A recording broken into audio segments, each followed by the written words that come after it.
Hey guys, this is Gibran, the guy who posted the video that I've been fired from 3 jobs.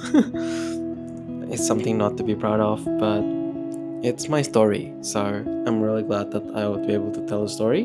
But now, I'm already in Brisbane now, for your context, and I'm going to share to you some of my clips on doing public speaking in front of a lot of people in a club in around Brisbane. So, in that club, I'll be doing a speech in regards to my situation, but now the tone is much more positive compared to my video. And in the meantime, there will be like a bit some intervention, and hopefully in the end I'll also put some evaluations from my evaluator, and hope you enjoy and learn something. Alright guys, gue bikin Dimel di YouTube. Gue kayak ketinggalan kereta. Now I'm going to Toastmasters, makanya kayak kelihatannya rapi banget ya. Ya bismillah lah. Jalan kaki sekilo doang, tambah sekilo lagi, 2 kilo bang. Tapi ini 5:47. Asumsinya 10 menit jalan, 6:07 udah sampai tempatnya, insya Allah. Aduh, mari kita lihat sekitar dulu aja dah. Oke, di sana ada orang bawa anjing, ada mobil banyak juga. Orang main bola sana loh. Kayak menarik kalau aku view-nya di sana. Buset, Honda Jazz bang. Ini view-nya rame kali kak. Wadaw.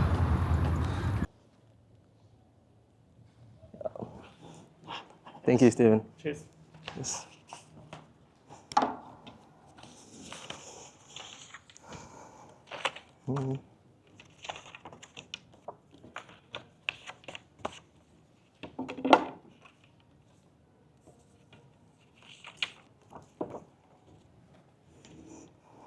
Okay.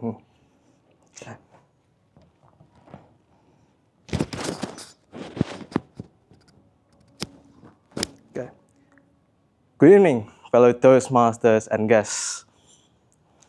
Alexander Graham Bell once quoted, "When one door closes, another door opens."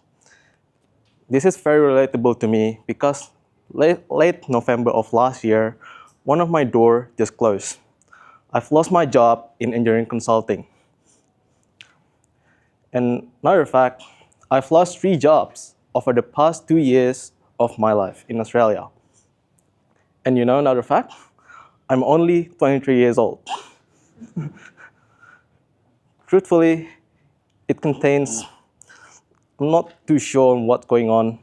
It's very complicated, but overall, what really happened, potentially, I made mistake, I developed stress and anxiety, and I felt lost and didn't figure it out. But most importantly, the point that I want to give to you is about on my reflection.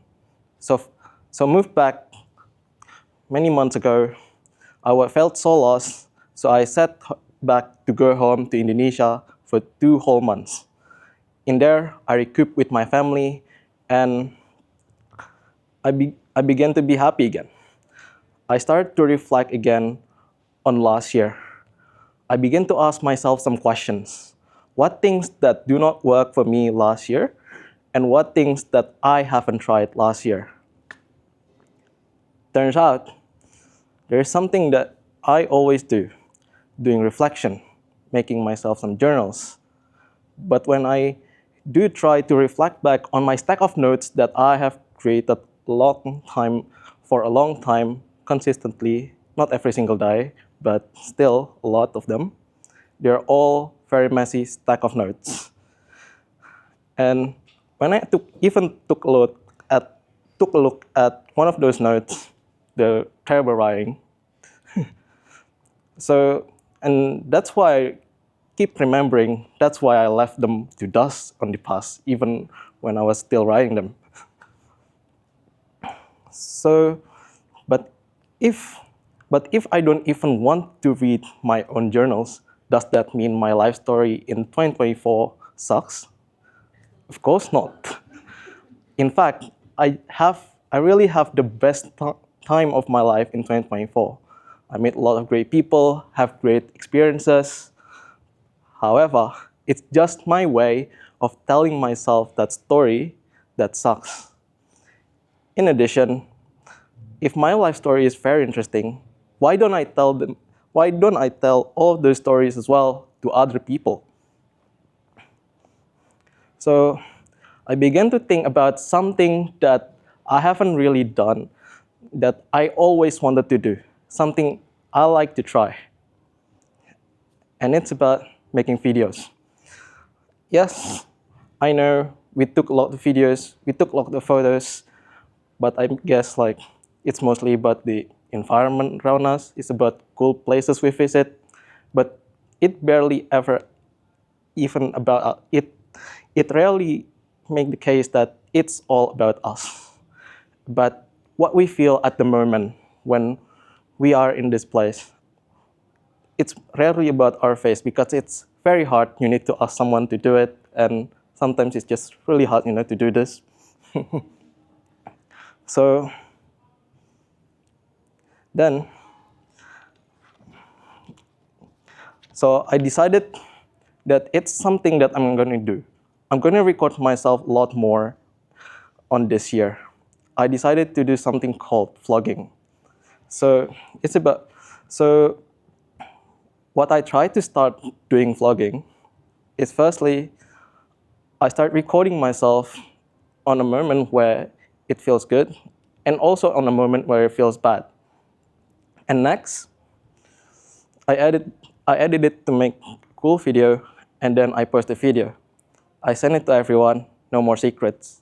In the beginning, it felt very cringy but my friends tell me cool anyways, so I keep continuing until I develop all more confidence. And until a certain point in January, I told everyone that I am unemployed through Instagram. Truthfully, that feeling was very, very, very, what is it? It felt kind of like good because you finally left a heavy burden from yourself. And you finally tell people about it, so people know about it. They don't, when they ask you like, oh, where do you work now? Like, they won't ask that much questions anymore. But then, so after a sense of relief, I began to like making videos even more. I like to vlog, so I started posting regularly. And truthfully, it has been a positive experience for me because I felt so much better upon doing so. Because I remember what I do during the day, and I reflect on it, and do what I can improve on the next day. And some other benefits that I didn't realize I got is that I became more accountable for myself. So I used to tell myself to just exercise every single day, but now because I record video about it and post it online, people will see it, and so you are becoming more accountable. In addition, it helps me to be more present in whatever I'm doing. What I mean by that is that we sometimes neglect all of like the free moments in our life, like by doing a bit of doom scrolling, on doing something that we don't actually need to do during the day. So I remove all that and change it into more applying to jobs. Also, it's pretty much very addicting and very fun to do on the side because all you need to do is just use your phone, set up the camera up like this, and just record. So here I'm recording now. I'm just gonna use this moment to take a photo at the same time. Oops, sorry. Yeah. So it's that simple for me because of this flip phone. And I also do have an iPhone over there and also a pocket camera over there as well. Okay. Something that I really reflect on though is that I really wish that I started documenting my life much earlier since last year. Because last year I met a lot of great people and I have a lot of great experiences I learned new advices, new lessons, new tutorials on how to do things. But now I do have to try again. But luckily this year I feel more equanimity about myself, so despite being very unsure of my success. But I'm still figuring out at 23. So here's a conclusion that I want to leave you with. I've lost three jobs over the past 2 years, and I'm not sure what kind of opportunities can I get. Okay, but today I'm recording myself doing a speech at Toastmasters. Tomorrow I'll be applying to jobs, living my life, and learning something new, because I found something that I like, that hopefully translated into opportunities. Mr. Toastmaster, thank you. Thank you, Mom. Thank you.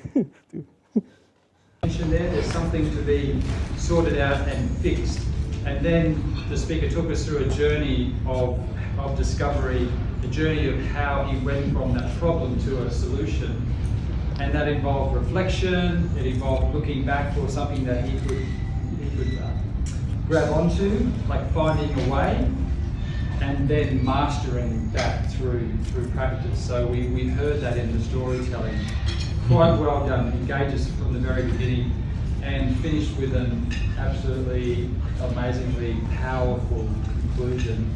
And I was wondering how that was going to end, but I was just so impacted by that, so positive, so resilient and so purposeful, that I think left the audience kind of in a really positive tone. So we had the whole story, from problem to journey to solution, and now we feel very confident that there's mastery and moving that. So that's the first point, storytelling. Second point around engagement with the audience. So telling a personal and authentic story about living 3 jobs in 2 years. I know I would probably never confess that to a group of people. So very authentic, and that really helps to engage with the audience and draw us into a very human, personal story, which was just incredible for that. Moving the lectern away to the side helps just open up the space, and again that's a way to engage with the audience. So that was very well done. And use of humour as well. A great use of humour. There were at least 3 occasions there where the audience had a laugh.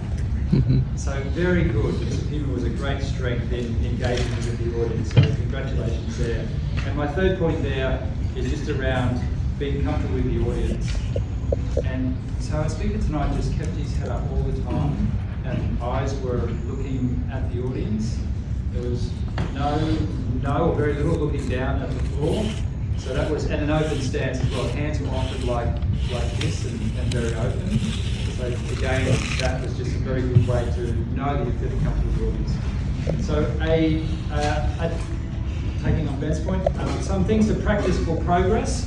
I thought could have just been moving body a little bit more. So the lectern was out of the way, but quite stuck to the spot.